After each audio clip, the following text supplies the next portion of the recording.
today, beautiful people. Topic of the day.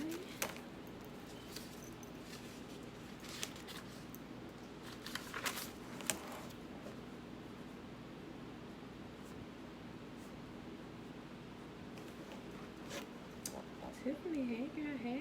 That's wobble, that's wobble.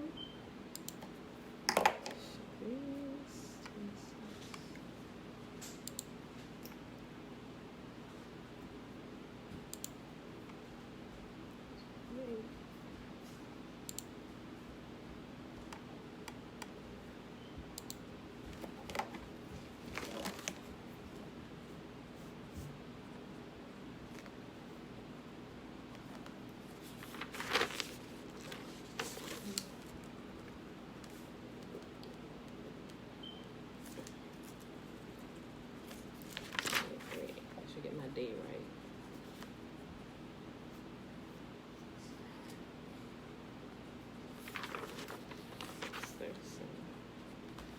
All right, beautiful people. All right. Let's get started. Smooth that. Okay. Happy Monday, everybody. Happy Monday. Today is Indigenous Peoples Day. Yes. They corrected the day for a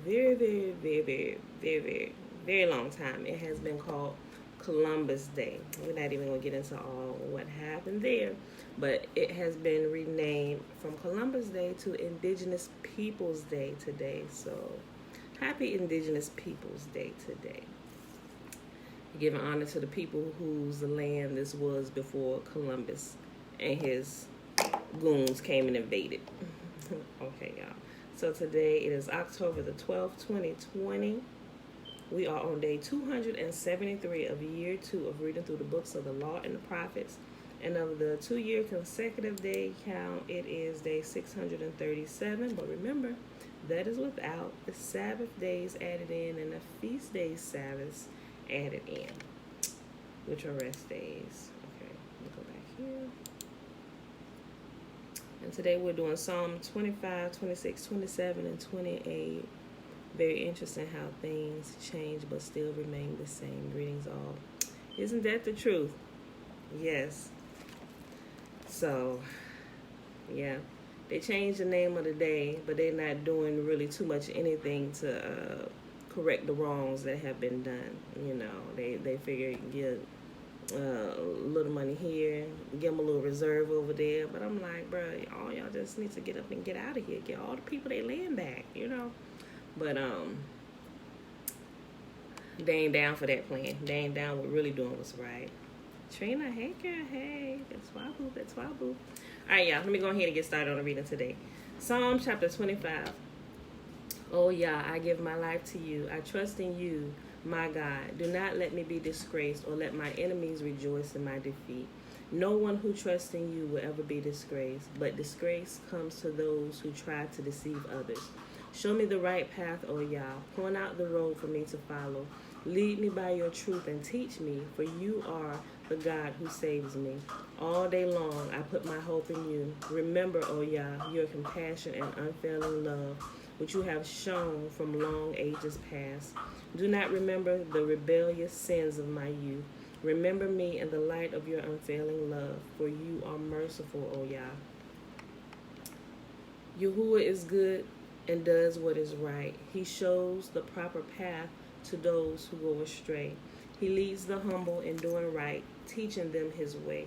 Yahuwah leads with unfailing love and faithfulness all who keep his covenant and obey his demands. For the honor of your name, O Yah, forgive my many, many sins. Who are those who fear you? He will show them the path they should choose. They will live in prosperity, and their children will inherit the land. Yahuwah is a friend to those who fear him. He teaches them his covenant. My eyes are always on Yahuwah, for he rescues me from the traps of my enemies. Excuse me. Turn to me and have mercy, for I am alone and in deep distress. My problems go from bad to worse. Oh, save me from them all. Feel my pain and see my trouble. Forgive all my sins. See how many enemies I have and how viciously they hate me. protect me, rescue my life from them. Do not let me be disgraced, for in you, O Yah, I take refuge. May integrity and honesty protect me, for I put my hope in you. O Yah, ransom Israel from all its troubles.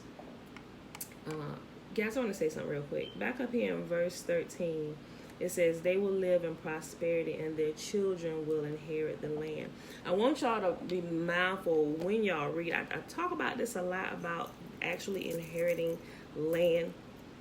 And I figure it's a great point because of what today is and how I started. Remember, it was originally Columbus Day, but they changed it to Indigenous Peoples Day, right? Because they came and take the land. The biggest fight in the world has always been over land. Even with us, the sons and daughters of Jacob scattered to the four corners of the earth, they came in and they took our land. They changed the names, they changed things, and they made it their own, right? So here's also something I'm sure you've noticed it, but haven't really thought about it for real, right? Okay. So even, it doesn't matter where they have gone and uprooted people who are indigenous to that land and have taken it over. They pushed them out, pushed them somewhere else. But as for the sons and daughters of Jacob, let me tell you what they strategically did to us. They not only did we, and remember, the base cause of everything is because we turned away from Yah. So always keep that at the forefront of your mind. Don't always be like, oh, they did this, they did this. No, Yah allowed this. Yah did this because we did exactly what he said not to do. And what happened to us is exactly what he said would happen to us if we turned away from him, right? So just keep that at the forefront of your mind. We're scattered because we turned away from him, right? But we know it's not always going to be that way. The punishment ends, all right? It's ending and everything is transitioning now to 400 years, right?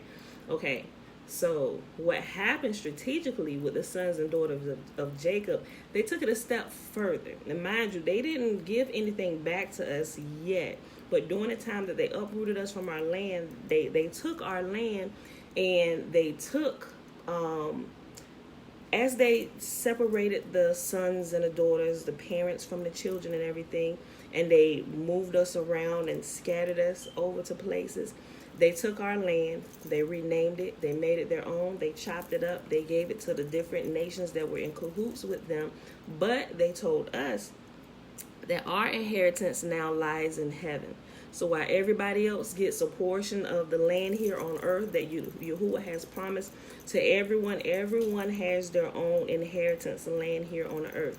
They took ours, and now they say you should put your hopes in heaven now, because you get yours in a sweet by and by. And we have believed that lie so long. I mean, we don't know what happens when we leave this earth and we go into eternity.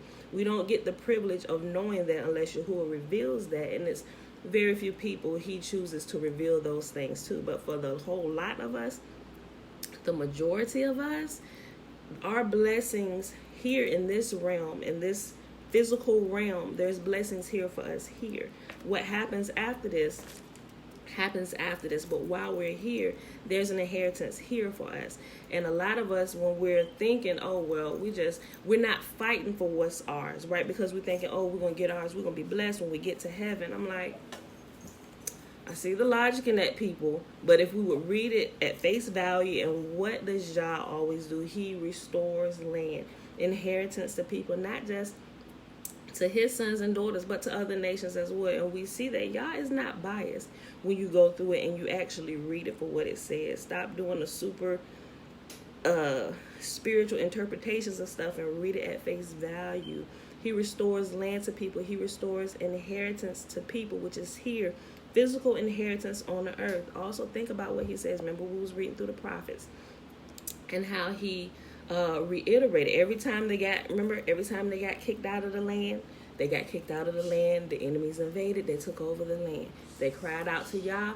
Yah heard them. He forgave them. He sent them a deliverer and brought them back to their land, right? Enemies were kicked out. You take our land back. It's the same thing. Nothing has changed. So when we are gathered from the four corners of the earth, we are going back to a physical location on this earth that you can see. We can touch, we can literally take our phones and record the land. Like, seriously, we're going back to the inheritance land that was given to us, that should have been passed down from generation to generation. And it further verifies that, because it says that when we get back into our land, we would not be uprooted again, it says, and we will begin to produce the most famous crops all over. Famous crops are grown from the earth. We would be known for our famous crops and the things that we produce from our land, because her children are back home and the land begins to flourish and bloom again, and we will become famous for the crops. That's why all our people getting back into gardening. Guys, we're preparing for when we get back home to, do all these things. So we're in practice now for, what we're going to do when we get back to our land. Sure, we're going to have other jobs and stuff, but we're going to be known for a lot of other things, but specifically for what we produce from the land that we go back to, the land that we've inherited from our ancestors, from our forefathers, all the line down from Abraham, Isaac, and Jacob, through the different ones, even through the name changes and the moving around. And it also, not only that, but we keep living, because it says that we will keep reproducing children for generation after generation. So you got to get out of the mindset, oh, we're going to be blessed when we get out of here, we're going to go to heaven. That's going to happen one day. But while you're here, this is going to continue to play out, right? Generation after generation. We're going to continue to have multiple children, and raise them in righteousness. And they're going to keep the law, statutes, and commands, because we're not at the end of time. All the different things that have to happen when the nations realize how blessed we are when we get back to our land, they're going to think again to come after us again.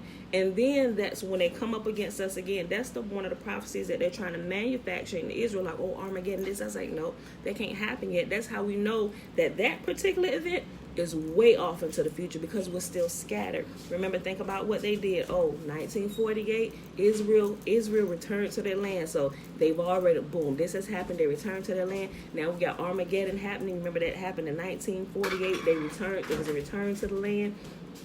They were made a nation, and they were trickling in from the different places or whatever. And I remember watching this while I was growing, although I wasn't born back then, but watching it over the news, and as I was, in church and learning about Israel, because I wanted to do what was right. I wanted to be obedient. I wanted to bless Israel, not realizing I was a descendant of Israel, right? So I learned all this stuff. But that was a prophecy that was manufactured to continue to fool the world and keep the true sons and daughters of Jacob asleep. So you have to remember that everything, we need to stop wishing for this. I'm not saying not making sure your salvation is sure, but stop looking into because when you're looking to the future, I'm going to get that when I get to heaven. Even that teaching, that theology is off just a bit, because they remember, they teach us everything backwards. They teach us, the righteous are going to be swooped up out of here and we're going to get our inheritance in heaven. And they get to be down here. No, that's not what the Bible says. It's the other way around. Yahuwah said that the wicked are rooted out of the earth and the righteous inherit the land. The righteous inherit the land. The wicked are done away with. And Yahuwah said, he didn't say we was going to leave earth and come up there with him. He said he was going to leave and come down here with us. So if y'all read it in context and what's right in front of your face, and not through the teachings that they poorly teach you, you will get it. You will see it, right? Okay, so I wanted to say that. Verse 13, they will live in prosperity and their children will inherit the land. So if we realize we're going back to a physical land here on earth, we can align our prayers right and stuff, and we can think about things that you're going to do when we get back to a land, and hopefully all of us will get to see it. Those of us that are here today, I truly believe we are, because we completed the 400-year sentence that Yahuwah said that we were going to do. And remember, although there was many captivities before then, the captivity that started that 400-year prophecy specifically started in 1619, when the rest of Judah was scattered, right? So I can't reiterate that enough, y'all. So y'all have to be looking in the right direction, not putting all your I know this is going to sound horrible, but It's just the way the church teaches you and the lingo they use. Stop putting your hopes in the sweet by and by. Off up, well, when we get to heaven, all this is going to be restored. No, Yahuwah said it's going to be restored here on earth. On earth. We don't know what happens when we actually leave this physical realm and go into eternity. So we should be fighting for what's here, asking y'all to restore to us what's here.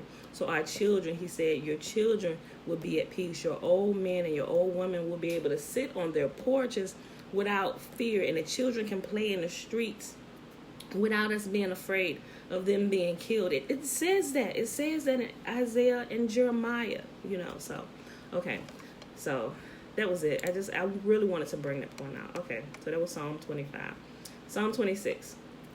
Declare me innocent, O Yah, for I have acted with integrity. I have trusted in Yah without wavering.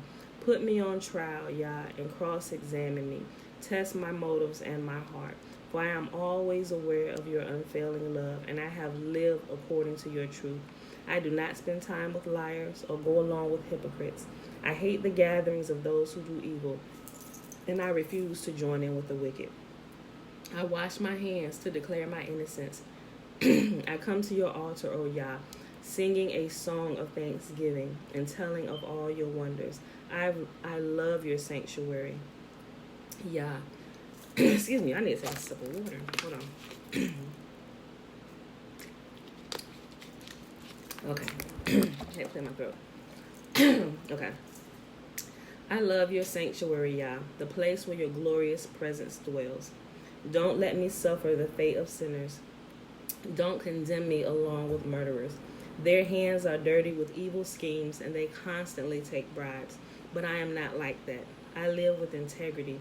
So redeem me and show me mercy. Now I stand on solid ground, and I will publicly praise Yahuwah. Psalm chapter 27. Yahuwah is my light and my salvation, so why should I be afraid?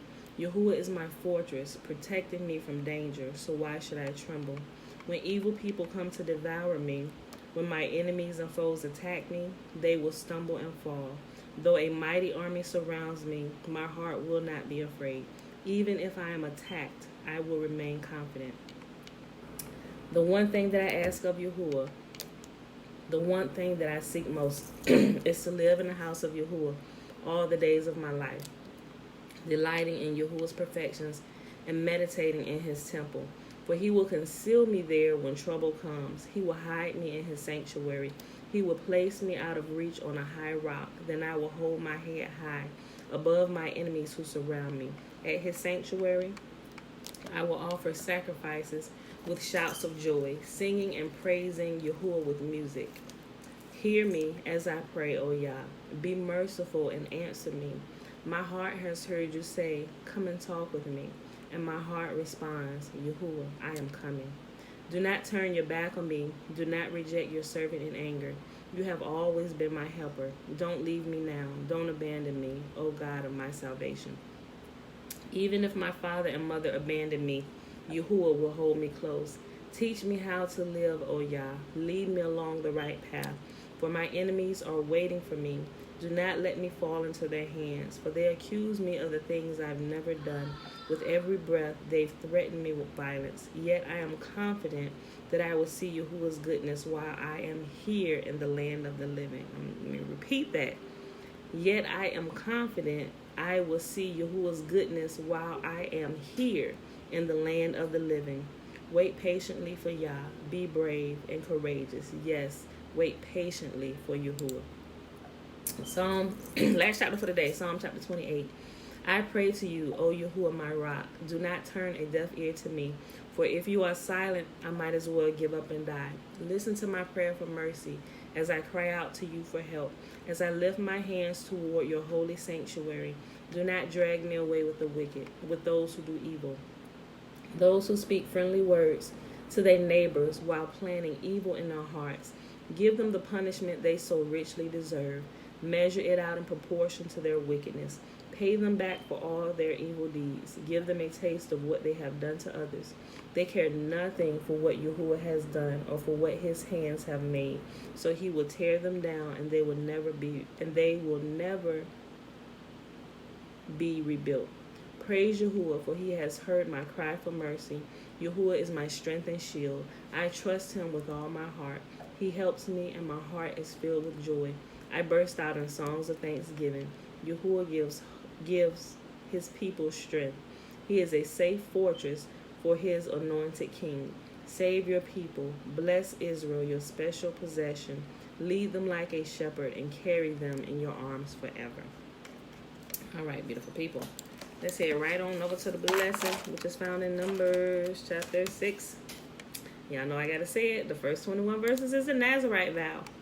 It is a vow that men or women can take.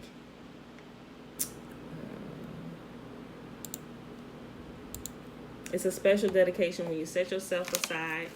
And there are rules and regulations, like you can't eat any grapes, juicy or dry, nothing from the grapevine at all.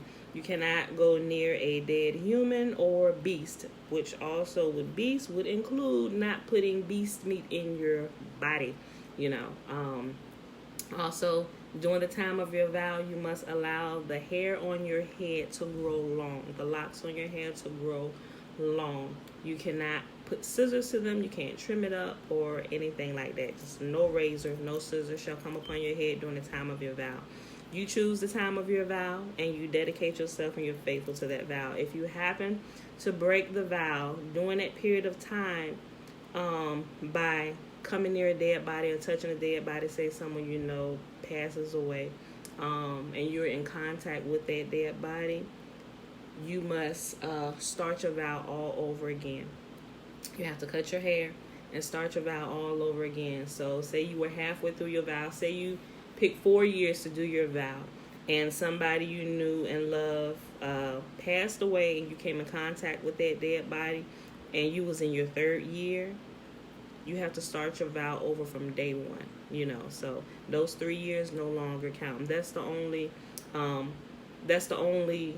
one where you have to start your vow over when you come in contact with a dead body. And remember, you're set apart wholly, and you wear your consecration on your head. So your hair is a representation of your holiness during this time.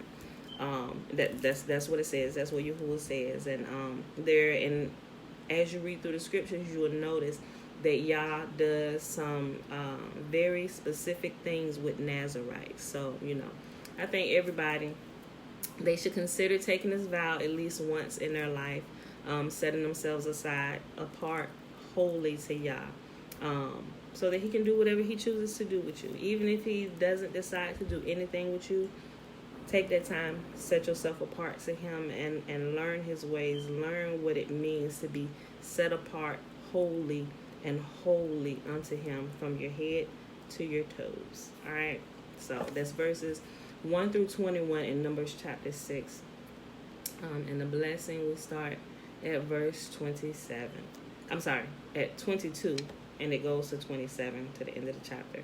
And Yahuwah spake unto Moses, saying, Speak unto Aaron and unto his sons, saying, On this wise ye shall bless the children of Israel, saying unto them, May Yahuwah bless us and keep us. May Yahuwah make his face to shine upon us and be gracious unto us. May Yahuwah lift up his countenance upon us and give us his peace. And they shall put my name upon the children of Israel, and I will bless them. Whose name do we put on the children of Israel? Yahuwah. Yahuwah's name, because he is our mighty one. He is our God. He is the only one, only name we are to invoke. Remember all the scriptures all the way through. He said, I am jealous of my own name. So we're not to use any other name except for the name of Yah to bless his own inheritance, to bless his children. He said, and when you do that, I will bless them. All right, beautiful people. That's it. We done for today. I love you. See you bright and early in the morning, 7:15 a.m. Eastern Standard Time. Peace.